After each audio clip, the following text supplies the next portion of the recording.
Good evening, we're live from Westminster. Now, you've just suffered a crushing, but who among them can speak not just to the party membership, but to the country as a whole? I'm hoping to speak to all the candidates during this contest. Last week, it was Lisa Nandy. This week, it's the turn of Emily Thornberry. She joined me a little earlier this evening. Emily Thornberry, you claim to agree with Jeremy Corbyn on almost everything. So why should Labour pick a new leader whose views are pretty much the same as the leader who led your party to its worst defeat since 1935? I don't think that now is for Labour to have some sort of existential crisis about who we are or what we stand for. I think, though, that we have to change, and there are a number of practical differences that we need to make. So I think that we need to make sure that we are less sectarian than we have been, and we need to make sure that everyone feels included and that we unite. I think it's important for the Leader of the Opposition to have a shadow cabinet that reflects all the talents in the parliamentary party, all the regions, and equal numbers of men and women, and to look like the population that we seek to represent. There's that. I think there's also a difference in terms of the way that Southside, which is our headquarters, operates. I think in the end we were established by working people to be a party of power, and we have to be pragmatic and we have to go for election victories, which means that Southside should be an election fighting machine first and foremost, and so should the regions, and I think that's a change. All right, let me ask you this, because you all talk about the need for an open and honest debate about what went wrong in December. Yes. You all say that. Can you really have an open and honest debate without saying a critical word about Jeremy Corbyn? I think that what went wrong, and I can tell you this, is with the general election, is that we had an election on one issue. And my strong view was always that we should have a referendum. That if we wanted to get Brexit done, the way to do it was to have a referendum on Boris Johnson's deal or whatever the viable deal was, and to put that to the people and say, do you want this or don't you want this? Let's get this sorted out, and then go on to a general election. What we tried to do was to have a general election where we tried to change the subject. They had 3 words, get Brexit done. We had 3.5 paragraphs as our policy, and we kept trying to change the subject, and we weren't able to. Right. We should not have agreed to a general election in those circumstances. That's what we did. That's water under the bridge. No, but you're the one who's asked me what went wrong in December. I'm just saying we allowed Boris Johnson to wrap himself up in the lie that he could get Brexit done, and we gave him 5 years in power. We gave him the best Christmas present he possibly could. All right. And that's why the election went wrong. Coming. I did see it coming, and actually the party didn't see it coming. I saw it coming, and I warned in Shadow Cabinet, and I wrote to Jeremy, and I'm afraid that letter now reads like a prophecy. You said the manifesto was too broad and too ambitious. That was your criticism, but you gave Mr Corbyn 10 out of 10 for principle. So I just want to get this clear for our viewers and people who'll be voting in this contest. You think Corbynism was the right destination, but he just wanted to get there too quickly? I think that when people looked at our manifesto, they saw a 15-year programme. I can't see anything in particular in the manifesto that I would say, oh, that's wrong or this is wrong. What I would say is that we don't want to go back to the 1990s, apart from obviously winning elections, which would be good. But we need to go back to the idea of having a pledge card, having the 5 priorities, so that when we talk to people on the doorstep, they know what it is that we want to do first. I went to Australia. I thought that I was going to meet the Australian Labour government. I met a party that was in the same sort of shock and dismay as we are, and they had done the same thing. They had a far too ambitious manifesto with far too much in it and confused the public. Indeed. So Corbynism is still the right direction, but it could take longer, is what you're saying. On that pledge card... What I'm saying is that we should have priorities. Right, and that's what I'm going to ask you. For you, what would be the #1 priority on that pledge card? What would be the totemic Thornberry policy? The first thing I would say is that, unfortunately, it's 5 years between now and the next general election, probably. And so it's difficult at this stage to be writing the manifesto for the next general election. I didn't ask you that. I asked you what would be the most important matter on a pledge card. In a general election in 5 years' time. What is it that gets you to want to be leader? What is the real policy that you would want to push? I think there are a number of things that would be my priorities. I think the first one is social care. I think that when you talk to the public, it's right that the National Health Service is like our national religion. but not many people appreciate just how bad social care is. There are people who have to go to bed at 5 o'clock in the evening because there's no one there to look after them. So what would your policy be on social care? There are people who are disabled who are not even washed. What I would do is I think that we have to integrate health and social care in the same way that Barbara Castle wanted to many decades ago. We have been failing. And you've either come across social care and you appreciate how bad it is, or you will at some time in the future. It's Labour policy to integrate the NHS and social care. And it's our policy to ensure that there is what's called free social care. So there's no difference? So I think that what we have to do, but we have to stick to that. So that's not distinctive to your leadership? No, Andrew, you're asking me. First of all, you're asking me what's going to be in a manifesto in 5 years' time. And then you're asking me what's in a pledge card. I was asking you what would be distinctive, what would be the distinctive policy of a Thornberry leadership? Yes. And I'm saying that what's distinctive is having priorities. And my priority would be social care has to be a priority. We have to have a real... When we talk about a green industrial revolution, it's right that we are talking about the way in which we contribute to stopping carbon emissions. And you all say that too. And we have to have a fully fledged programme in relation to that. Indeed. Because when we spoke to people on the doorstep, they didn't believe that we could do it. And that is really important. In fact, that takes me on to kind of a general point, which is I don't think that we can say to the public there is another way. It doesn't have to be like this. If they don't believe us, if they don't believe that we can even deal with anti-Semitism in our midst, they will not believe that we can lead a green industrial revolution. So, right, but you're all signed on to the green industrial revolution. You've said you have flaws. What are they? I get impatient with people. You're not alone in that. I don't like disloyalty. That's not a flaw. Well, I'm very loyal myself, and I expect people to be loyal to me. Not a flaw to dislike disloyalty. Well, I think, I get impatient with people who leak things, who brief. I don't do any of that, but I get very impatient with that, and perhaps I don't sometimes understand at all why it is that people feel pushed into behaving in that way. You're very positive about your own judgment of your leadership abilities. You say you will make a good leader. Yes. But you nominated Mr. Corbyn for the leadership, though you didn't vote for him. That went well. Before that, you encouraged Ed Miliband to stand as Labour leader. That went well too. I mean, when it comes to judging leadership talent, your track record's not exactly infallible, is it? I have not stood for leader before because I think that you need to have proper experience, and I have been a member of Parliament now for 15 years, and I have been a frontbencher I have done 7 frontbench jobs. I nominated Jeremy for the leadership because I thought that it was important to widen the debate, and I continue to believe that when you have a leadership competition, it's up to the members to decide. Once the membership had decided on Jeremy, when there was a rebellion going on in Parliament, I stuck with Jeremy Corbyn because he was the member's choice. I think that was the right thing to do, and when it came to Ed Miliband, I thought that he was the best candidate that we had for leader. You were the first Shadow Cabinet Ministers to speak from a People's Vote platform. Do you accept that backing a second referendum, it's the policy you advocated, it hurt Labour in the campaign, in the election? I think that what we should have had was a second referendum and not a general election. But given that you had an election, did the People's Vote platform hurt Labour? Yeah, but you see, it's all you're all wrapping it up into one. What my point is this, is that we should have had a second referendum and then a general election. You're asking me, given that we had a general election and not a second referendum, did the second referendum hurt? No. The point is we should have got Brexit done through a second referendum where we confirmed that this is what the public wanted and then go on to a general election. Well, you asked me what I think. That's what I think. Right, but you lost the argument. And in the eyes of many former Labour voters, you are the epitome of Remain. You wanted Labour to go even further, adopt an unequivocal anti-Brexit policy. So why would you be the person to show that Labour has got the Brexit message? Well, the bottom and top of it is this, isn't it? Is that unfortunately, legally and constitutionally, we're going to be leaving the European Union at the end of January. And thereafter, the question is going to be, what kind of deal are we going to get with the European Union? How are we going to continue to trade with our biggest trading partner, given we do 50% of our trade with them?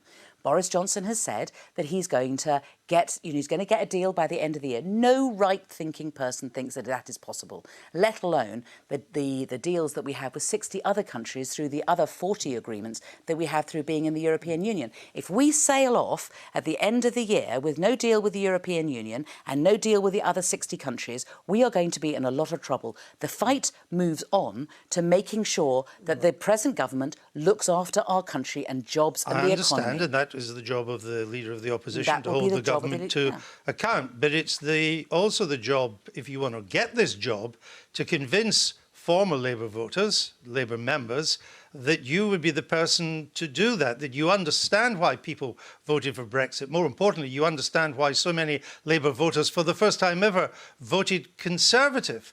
And when Caroline Flint says that you told one of your colleagues from a Leave voting constituency, you said, "I'm glad my constituencies aren't as stupid as yours," people wonder that you're the right person. Well, first of all, I didn't say that. It's not right for someone to go onto national television and just tell a lie like that. Is Caroline Flint lying? She's lying. And I'm afraid it's in the hands of lawyers now. I mean, I don't mind people having a go at me. You're taking it to court? Yeah, I'm taking it to court. All right. So the point is that people can criticise me. I will take it on the chin. I am thick-skinned. People can have a go at me, but they don't make up lies. And when they do, I sue. And I'm afraid, all right. So, until she takes it back, we're going to have to And she says she's not going to apologise, but we'll see. We'll see. I don't just want her to apologise. She has to take it back. I understand. So we'll let my learned friends follow through. Well, what can I do? I'm not arguing with you on that. So you wouldn't say there was something wrong with people who voted Brexit? No, of course not. Well, let me just show you this clip from Parliament at an event last summer. This is your colleague Dawn Butler. She's the one speaking, but you're clearly in the picture too. The Love Socialism, Hate Brexit WhatsApp group. And the thing is, I think if anyone doesn't hate Brexit, even if you voted for it, there's something wrong with you. Because Brexit has not been good for the country. What was so funny about saying there's something wrong with you if you voted Brexit? I was quite shocked that she was saying it, and I'm afraid that's why I laughed. Well, you laughed, even to make sure you got in the picture. You leaned into her to laugh. Well, I was sitting down. I mean, I was sitting down in a chair, so I was moving around and sitting down, and she was saying the most extraordinary thing. I was not sneering. You were joining the sneer of Brexit voters. I was not sneering. That's why people don't think you're the right one to get these Labour voters back. Well, I'm afraid that what is the right way to get Labour voters back is to have a strong leadership, to have a competent and clear Labour Party, a leadership that will make sure that we speak from the heart, but we speak in a way that people can hear and that they believe in us. And the way in which we do that is by listening to people, and certainly we do not sneer. I really object to this. When they say that I sneer at people, they forget who I am and where I come from. It is the Prime Minister who has said that blue-collar workers like my brother, who's a builder, are largely unemployed, have low self-esteem and are drunk. He's talking about my brother. No one says that Boris Johnson sneers at people. Somebody like me, who comes in the end from a council estate and from a single-parent background, I do not sneer at people. Except that you giggle at the idea that there's something wrong with Brexit voters. Well, I was not laughing at her. I was not laughing at her. I was laughing at Dawn saying the most extraordinary things on the platform, and I have never sneered, and it is not right to say so, and I do not accept that. But you see, you've had your run-in with White Van Daan. Let's not go over that again. The issue is, why are you the person to reach the voters that Labour lost in people like Bolsover and Blythe Valley when you have the views that you do? All right, let me put it this way. There was a focus group yesterday that was on Channel 4 News, and on that they were asking people in the East Midlands who had voted Labour all their lives and voted Conservative last time, and when they were asked to put their hand up about whether or not the various leadership candidates were they more likely to vote Labour if I was leader, all of them put up their hand. People see differently to outside the Westminster bubble. When I talk to people from outside the Westminster bubble, they know that I listen and they know that I learn from people. Except among the candidates, you have the second worst favourability ratings in the opinion polls. Well, which opinion polls are we talking about? The only opinion poll that matters is when we get 500,000 members voting. Well, let's show you there. There's a YouGov poll. Your favourability rating is -15. And that's not cutting through. And that's with who? What's With the pool? That's with the country. What's the with the country, YouGov.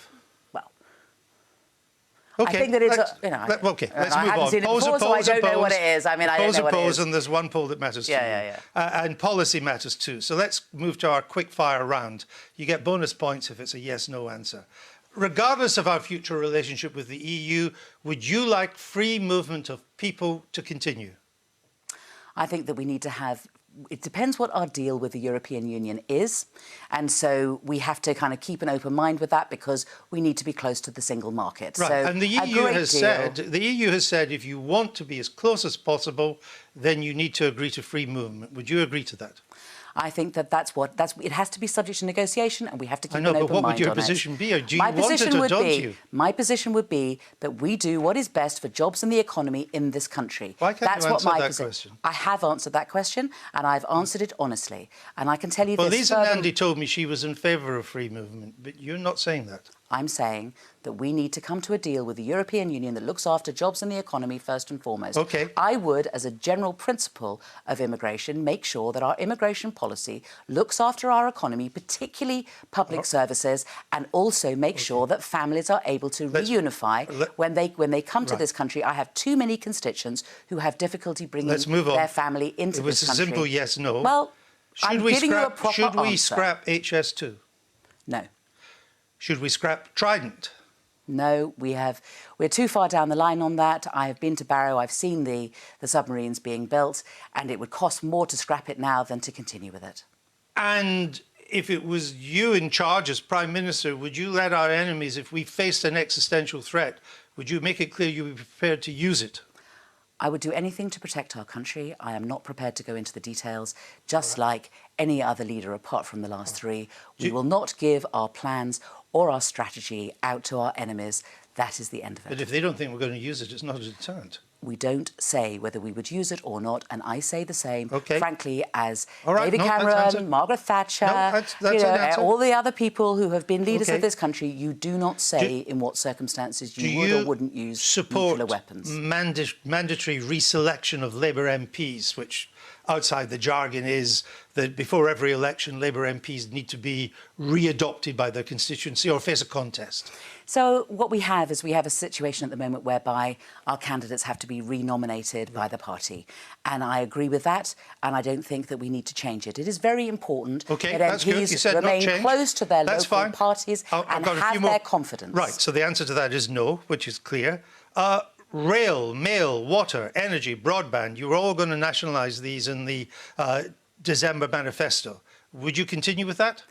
I think that we should renationalise rail. I think that we should bring that in. I think we should renationalise the Royal Mail.